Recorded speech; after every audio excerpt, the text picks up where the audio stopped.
right? Because when you've got the joy of doom scrolling, watching YouTube and playing video games versus all of its hard work, like what's it for? And what we sort of discover is that there's one really important thing that actually causes human beings to be disciplined. And that's something called a competing interest. And we know this because we've done lots of research on people with addictions. And I'd love to tell you all just a simple example of this, okay? And so I had this patient who had a skiing injury and then started on opiate medication, and they had a genetic vulnerability to it, so they got addicted to it. Super high functioning person, really, really capable. And so I kind of told him, I was like, hey, if you need to if you need to get off of opiates, like we probably need to like hospitalize you and like give you pain medications and things like that.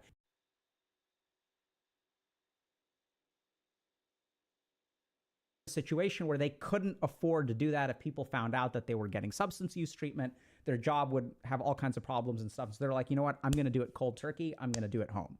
And the nice thing about opioid withdrawal is that it's not as life-threatening or medically dangerous as something like withdrawing from alcohol, which can actually be lethal. So they just decided that they wanted to quit cold turkey.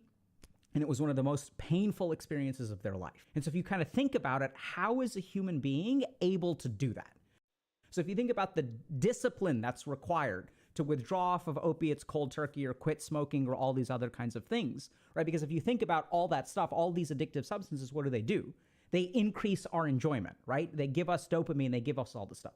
So how is it that human beings are able to pay that price? And that's the problem with not being ready for discipline, is we're not ready to pay the price for discipline. We're not ready to pay the price to get promoted, to go to graduate school, to get in shape, right? We're just not ready yet. And so how do you become ready? You develop something called a competing interest. And so what we learn from getting off of substances is people have to have a good reason to do it. So they have to have something called a competing interest, which is that I have to want something more than the pain of getting off of this substance.